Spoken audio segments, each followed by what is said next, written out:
సూచనల మేరకు ఇప్పుడు ఇలాంటి ప్రకటనలకైతే సిద్ధమవుతున్న సందర్భం మనకు కనబడుతుంది. ప్రధానంగా ఈ పహల్గామ్ ఉగ్రదాడి, ఆపరేషన్ సింధూర్ పరిణామాలతో ఈ రెండు దేశాల మధ్య ఉద్రిక్తల నేపథ్యంలో ఇప్పుడు షెహబాజ్ అయితే కీలక వ్యాఖ్యలు చేశారు. భారత్ తో శాంతి చర్చల గురించి ప్రస్తావించారు.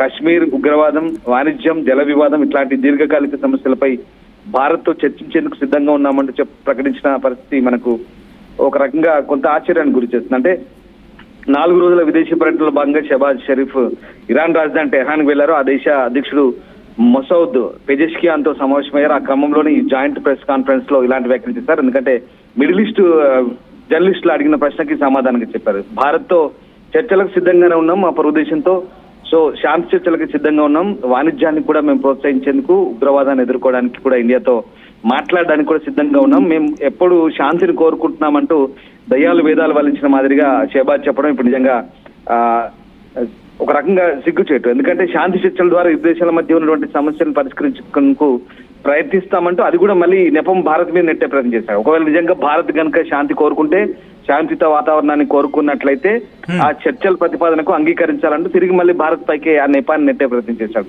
సో ఆ రకంగా పాకిస్తాన్ వక్రబుద్ధి ఎక్కడ పోయినా ఇదే వక్రబుద్ధిని ప్రదర్శిస్తున్నారు. ఏం లేదు, ఇక్కడ ఇండస్ వాటర్ ట్రీటీ రద్దు చేసిన తర్వాత పూర్తిగా పాకిస్తాన్ లో ఇప్పుడు కరువు చేయాలనుకునే పరిస్థితి కనబడుతుంది. మరి కొద్ది రోజులు పోతే ఇంకొక 1-2 నెలలు గడిస్తే పాకిస్తాన్ లో దారుణమైన పరిస్థితులు ఉంటాయి. అఫ్ కోర్స్ ఇప్పుడు మాన్సూన్ సీజన్ కాబట్టి కాస్త కూస్త వర్షాలు ఉంటాయి, కానీ తర్వాత దుర్భర పరిస్థితులు ఉంటాయి. ఇది దీర్ఘకాలికంగా చాలా దెబ్బ పాకిస్తాన్ కి. ఇది దృష్టిలో పెట్టుకొని ఇక ఆలోచిస్తున్నారు. దాంతో పాటు మనం కొన్ని పూర్తిగా వాణిజ్యాన్ని రద్దు చేసుకున్నాం. దాంతో కూడా విపరీతమైనటువంటి నష్టం కలుగుతుంది పాకిస్తాన్ కి. సో ఆ రకంగా పాకిస్తాన్ ఈ రకంగా కొంచెం దిగొస్తుందని చెప్పాలి. దాంతో పాటు ఇక్కడ పాక్ ఆక్రమిత కాశ్మీర్ కూడా తమకు అప్పగిస్తేనే పాకిస్తాన్ తో చర్చలు జరుపుతామంటే ఇప్పటికే భారత్ మనం స్పష్టం చేస్తున్నాం. అయినప్పటికీ కూడా ఇతర సమస్యల కోసం శాంతి చర్చలకు షెహబాజ్ పిలుపునిస్తున్న పరిస్థితి ఇక్కడ కనబడుతుంది. సో ఈ రకంగా అంటే ఇటు ఇరాన్ అధ్యక్షుడు కూడా ఈ అంశాలపై స్పందించాడు. భారత్ పాకిస్తాన్ మధ్య శాశ్వత కాల్పుల విరమణకు ఇరాన్ మద్దతు ఉంటుందంటూ ముసౌద్ ప్రకటించారు. వివాదాలను పరిష్కరించడానికి, శాంతిని ప్రోత్సహించడానికి ఇరు దేశాలు చర్చ జరపాలంటూ పిలుపునిస్తున్న పరిస్థితి. కానీ ఇక్కడ భారత్ మాత్రం ఎక్కడ ప్రయత్నం చేస్తున్నాను. ఇక్కడ భారత్ గతంలో కూడా ఆపరేషన్ సింధూర్ టైంలో ప్రధాని మోదీ క్లియర్ కట్ గా చెప్పుకొచ్చారు, ఇకపై పాకిస్తాన్ తో చర్చలు జరిగితే 2 అంశాలు, ఒకటి కశ్మీర్ మీద, దాంతో పాటు రెండోది ఉగ్రవాదం మీద తప్ప ఇక దేని మీద కూడా ఉండదు అంటూ కూడా. కానీ వీళ్ళు మాట్లాడుతున్న సందర్భంలో మొట్టమొదటి ఇష్యూ వాటర్ ఇష్యూ. మీరు మళ్ళీ ఆ బయటని వినిపించే ప్రయత్నం చేస్తాను. మొట్టమొదటి ఇష్యూ వాటర్ ఇష్యూ, రెండోది పక్కనే ఉన్నాం కాబట్టి ట్రేడ్ ఇష్యూ అంటూ కూడా చెప్పుకొచ్చాడు. ఆ తర్వాత కౌంటర్ టెర్రరిజం. ఈ మూడిటికి సంబంధించి కశ్మీర్ విషయాన్ని 1954 అంశం అంటూ జోడించి అక్కడ ఏదో చెప్పుకొచ్చాడు. సో ఇవన్నీ మాట్లాడుకుంటున్న సందర్భంలో వాటర్ ఇష్యూనే ప్రధానంగా తెర మీదకి తీసుకొచ్చే అవకాశం లాగే క్లియర్ కట్గా కనిపిస్తోంది. ఎందుకంటే కశ్మీర్ అంటున్నాడు, దాంతోపాటు ఇక్కడ ముందుగా వాటర్ ఇష్యూ అంటున్నాడు. అంటే ఎక్కడా కూడా కశ్మీర్కి సంబంధించి పాకిస్తాన్ ఆక్యుపైడ్ కశ్మీర్ని విడిచిపెట్టే ఆలోచన లేదు అనేది అర్థం చేసుకోవాలా, లేకపోతే కేవలం నీటి కోసమే వీటిని చుట్టూతా తిప్పే ప్రయత్నం చేస్తుందా పాకిస్తాన్? ఇంకా ఇక్కడ ఒక విచిత్రమైన విషయం ఏంటంటే పాకిస్తాన్ తన భూభాగాన్ని రక్షించుకోవడానికి సిద్ధంగా ఉందంటూ షరీఫ్ హెచ్చరిస్తున్నారు. ఎక్కడి భూభాగం, ఎవడి భూభాగం అంతా కూడా మన జమ్మూ కాశ్మీర్ లో పాక్ ఆక్యుపైడ్ కాశ్మీర్ గా, ఆజాద్ కాశ్మీర్ గా చెప్పుకునే ఆ భూభాగాన్ని ఒకవేళ మనం కోరితే కనుక మనం దురాక్రమణదారులుగా మారిపోతామట. కానీ అతను మాట్లాడుతుంది అదే చాలా విచిత్రమైన వాదన. కానీ వారు దురాక్రమణదారులుగా ఉండాలని ఎందుకు ఎంచుకుంటే కనుక మేము కొన్ని రోజుల క్రితం చేసినట్లుగా మా భూభాగాన్ని రక్షించుకుంటామని ప్రకటించారు. కొన్ని రోజుల కింద ఏం చేశారు? ఏం జరగలేదు. మనం 11 ఎయిర్ బేస్ ను పూర్తిగా ధ్వంసం చేశాం. పెద్ద పెద్ద చిల్లులు పడ్డాయి, ప్రపంచానికి అంతా తెలుసు. కనీసం అక్కడ నడవడానికి కాదు కదా, అక్కడ ఆ గోతుల్లో పడితే లేవడానికి కూడా అంత హైట్ ఉంటాయి. ఆ రకమైన గోతులు పడ్డాయి మనం బాంబింగ్ చేస్తే. ఇంతటి విచిత్రమైన పరిస్థితి అయినప్పుడు కూడా సిగ్గు లేకుండా సిగ్గు చెట్టుకు మాట్లాడే పరిస్థితి కనబడుతోంది. సో ఇంకా పైన నెపాన్ని భారత్ పైన నెట్టే ప్రయత్నం చేస్తున్నారు. శాంతి కోరుకుంటే కనుక భారత్ కనుక చర్చలకు ముందుకు రావాలంటూ తిరిగి మనపైనే నెట్టే ప్రయత్నం చేస్తున్న పరిస్థితి కనబడుతుంది. సో అంటే ఒకటి మనం భారత్ ఒకటి చెప్తుంది, పాకిస్తాన్ చర్చలపై తిరిగి ఆసక్తి చూపుతున్నప్పటికీ కూడా భారత ప్రధాని మాత్రం పాకిస్తాన్ తో జరిగే ఏ చర్చలైనా ప్రధానంగా టెర్రరిజం మీద ఉండాలి, కౌంటర్ టెర్రరిజం మీద, పిఓకే మీద ఉండాలి. ఇది ఫస్ట్ మనకు 2 ఎజెండాలో అంశాలు. తర్వాత ఉగ్రవాదం, వాణిజ్యం, దాంతోపాటు నీటి భాగస్వామ్యం పైన కూడా చర్చలు జరగాలంటే ఇక్కడ ఒకటే చెప్తున్నాం మనం, ఉగ్రవాద చర్యలతో ఒకటే టైంలో ఇటు ఉగ్రవాదము ఇటు చర్చలు అయితే జరగవు. ఫస్ట్ ఉగ్రవాదాన్ని ఆపాలి, ఆ తర్వాత చర్చలు జరగాలి. మోడీ నొక్కి చెప్తున్నా. తర్వాత ఉగ్రవాదం వాణిజ్యం కూడా జరగవు. ఉగ్రవాదం చర్చలు జరగవు, ఒకే సమయంలో ఉగ్రవాదం వాణిజ్యం కూడా జరగదు. ఎందుకన్నాడు, రక్తము నీరు కలిసి ప్రవహించమని ఒక మంచి స్టాండర్డ్ స్టేట్మెంట్ ఇచ్చారు మోదీ. సో తద్వారా ఆయన చెప్పేది ఏంటి, భారత్ పాకిస్తాన్ మధ్య చర్చలు జరిగితే అది ఉగ్రవాదం కావచ్చు, పాకిస్తాన్ పిఓకే మాత్రమే ఆధారపడి ఉంటుందని అంతర్జాతీయ సమాజానికి చెప్పాలంటున్న మోడీ. ఇంకొక అంశం కూడా చెప్పాడు, పాకిస్తాన్ తో జరిగే ఏవైనా దౌత్యపరమైన ఒప్పందాలు ద్వైపాక్షికంగానే ఉండాలి, డిప్లొమాటిక్ గానే ఉండాలి. కాశ్మీర్ వివాదానికి సంబంధించి డొనాల్డ్ ట్రంప్ గతంలో ఇచ్చిన ఆఫర్లతో సహా మూడవ పక్షం మధ్యవర్తిత్వాన్ని మేము ఖచ్చితంగా తిరస్కరిస్తున్నామంటూ భారత్ పట్టుబడుతోంది.